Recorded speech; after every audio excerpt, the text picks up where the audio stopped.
Hi viewers, welcome to movie memes. Devara team అయితే అస్సలు ఫ్యాన్స్ని అయితే గమ్ముగా అయితే ఉండనివ్వట్లేదు అనమాట. రేపు రిలీజ్ పెట్టుకొని కూడా కంటిన్యూస్గా అప్డేట్స్ అయితే వస్తూనే ఉంటుంది. అలాగే ఆయుధ పూజ సాంగ్ లిరిక్స్ అయితే ఫస్ట్ అయితే రిలీజ్ అయితే చేశారు. లిరిక్స్ అయితే చూసిన తర్వాత నాకు అంతగా అయితే నచ్చలేదు అనమాట. ఈ సాంగ్కి లిరిక్స్ వచ్చేసి రామ్ జోగయ్య శాస్త్రి అయితే ఇచ్చారు. అలాగే వోకల్స్ అంటే సాంగ్ పాడింది వచ్చేసి కాలభైరవ్ అన్నమాట. ఆ తర్వాత కాసేపటి తర్వాత మనకైతే విజువల్ ఫీస్ట్ అయితే ఇచ్చారు. అంటే సాంగ్ ప్రోమో అయితే రిలీజ్ అయితే చేశారు. ఈ సాంగ్ని కొరియోగ్రాఫర్ చేసింది వచ్చేసి గణేష్ ఆచార్ అనమాట. ఆ సాంగ్లో ఎన్టీఆర్ లుంగి కట్టుకొని డ్యాన్స్ చేస్తారు చూడండి. అసలు అప్పుడు ఆ సాంగ్కి వైభవం అయితే వచ్చిందనమాట. నేను లిరిక్స్ విన్నప్పుడు అస్సలు ఎక్సైట్ అవ్వలేదు.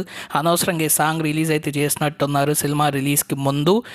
ఇది పెద్ద హైప్ని ఇచ్చేటట్టు లేదు అని చెప్పేసి అనుకున్నాను. కానీ ఆ తర్వాత ప్రోమో వచ్చిన తర్వాత అక్కడ డ్యాన్స్ కానీ ఎన్టీఆర్ గ్రేస్ కానీ చూసిన తర్వాత ఖచ్చితంగా అయితే ఈ ఎవరైతే ఎన్టీఆర్ ఫ్యాన్స్ అలాగే సినిమా గురించి నెగిటివ్గా మాట్లాడే వాళ్ళందరికీ వచ్చేసి పూనకాలు లోడింగ్ అయితే అవుతుంది అనమాట. సాంగ్ అయితే ఎక్సలెంట్ అయితే ఉందన్నమాట.